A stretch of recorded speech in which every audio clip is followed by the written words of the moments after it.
necessarily the people, our employees. Part two of that I learned the hard way is that the insurance regulations and the state regulations from the insurance companies is different for each state. So we had, I forgot if it was Aetna or Blue Cross, we switched a bunch of times, but I think it was Aetna, our first one. And we had employees down in Texas and Louisiana. And our family coverage, this is back in the, I guess that was in the early 2000s, was about $400 or $500 per family. Then all of a sudden we got our first couple of bills, and I didn't catch on to it because I wasn't that smart. That the guys in Texas had the exact same benefits because it was out of state. We're paying $2,600. They're paying 5 times as much as we were paying for the exact same benefit because it was quote unquote out of state. So I think one of the first things we do to reduce a lot of costs is somehow figure out how to blow up the state-only kind of healthcare and make it a national thing across borders, because that just makes no sense to me. Now, I'm hoping somebody can teach me otherwise, but I also think that having a public option makes total sense.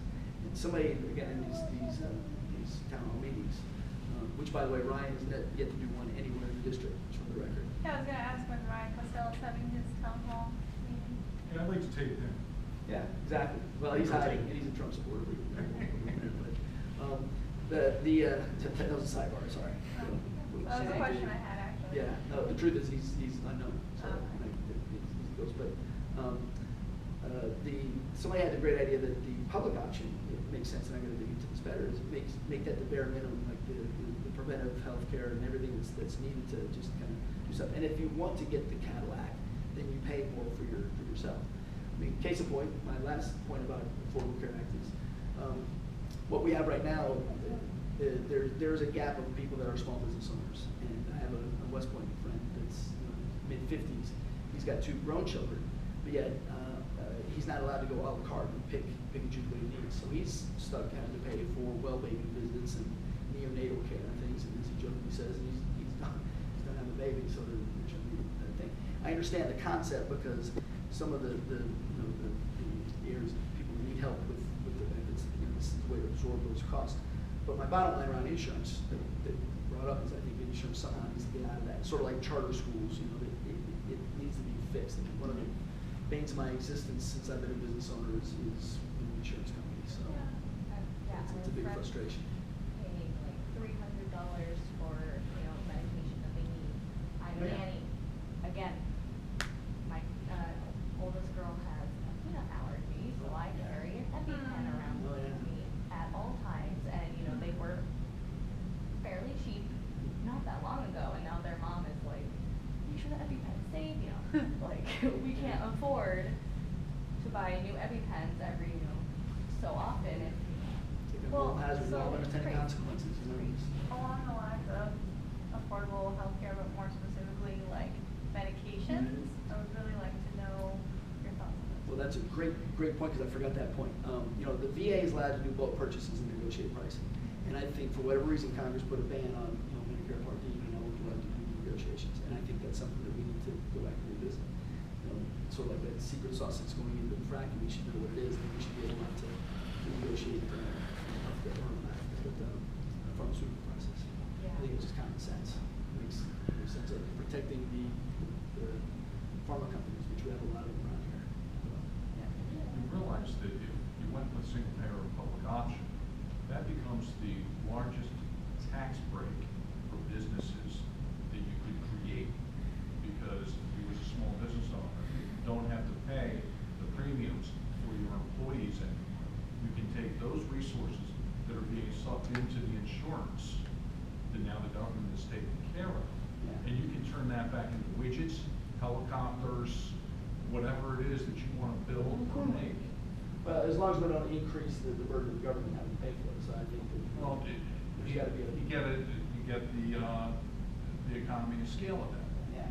There's an equation somewhere. I don't know what it is, but there's somewhere where it works in that median. It works in that median area that we can get there, but it becomes a huge tax decrease for businesses so that we can basically stick the economy in the hyperdrive by putting everybody into the public option. Yeah.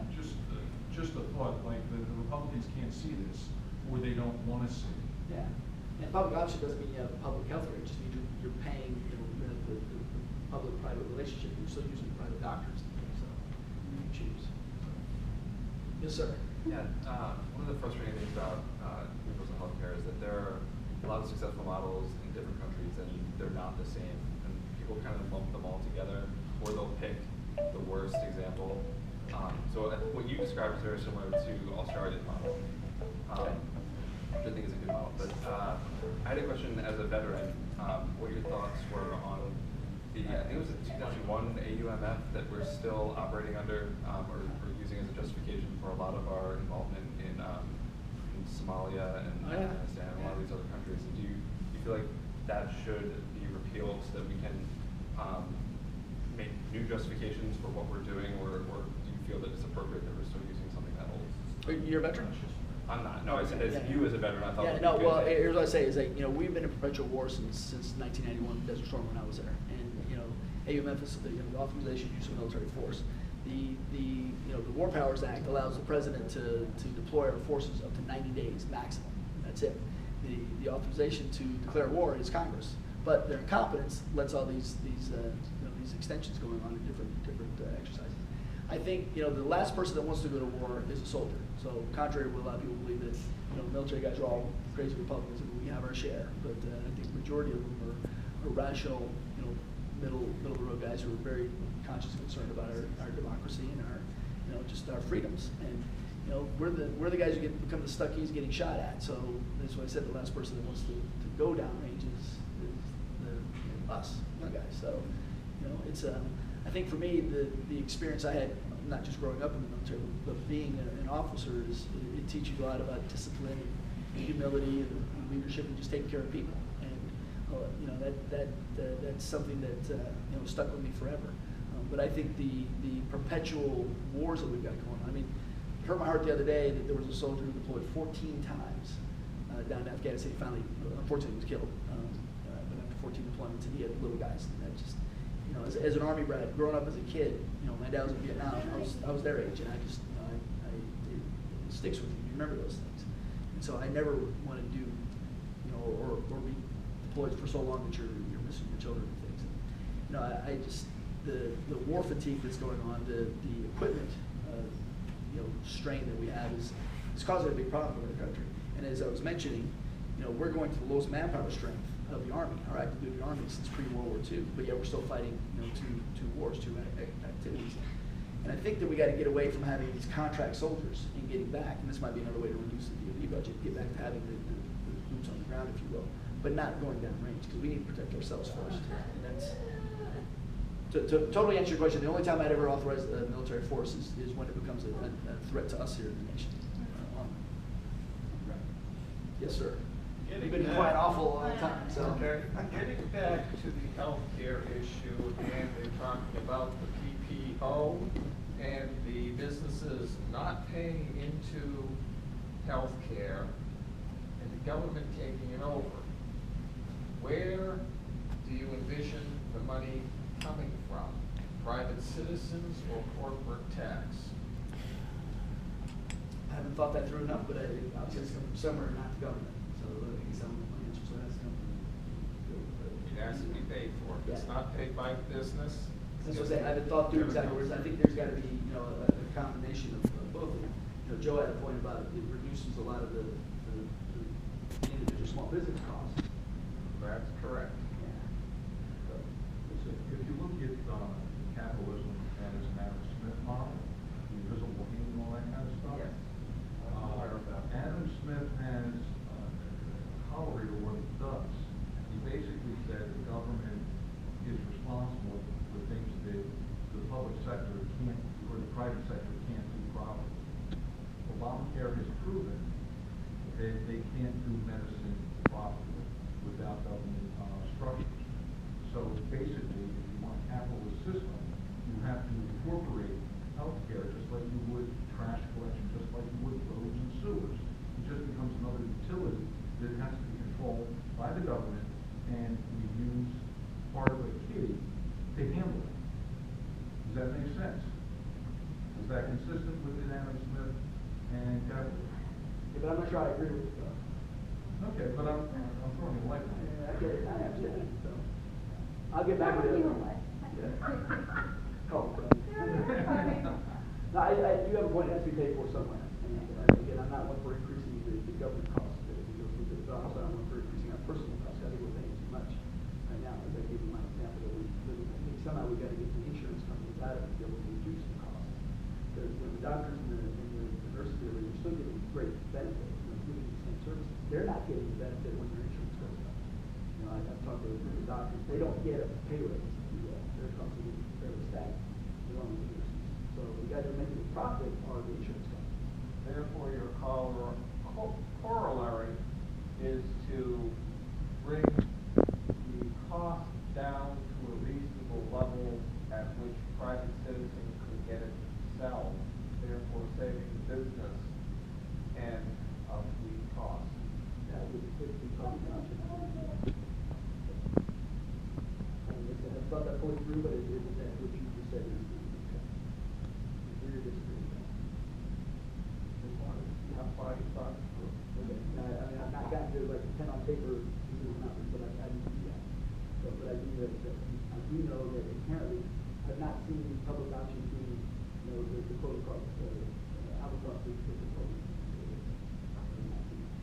Yes, sir. I just mentioned, I did my insurance to move Obamacare. Prior to Obamacare, it would have been prohibitive because there was no retail marketplace we could buy. Now I can buy it. It cost me $750 a month, which is a lot, but you need health insurance.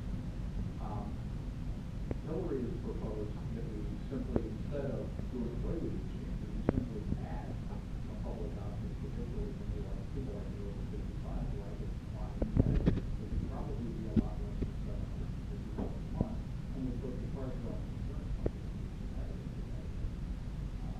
And so I think that's perhaps one way to go. Public option that allows you to buy in, or if your employer wants to not provide health insurance and subsidize which is allowed for Obamacare. So it becomes more of a private transaction. We're paying the price today. It just gets all jumbled up in how much the employer is contributing to your health care plan compared to your salary. It's still coming out a lot higher. So the one thing I do know about the public act is that there is no one single issue.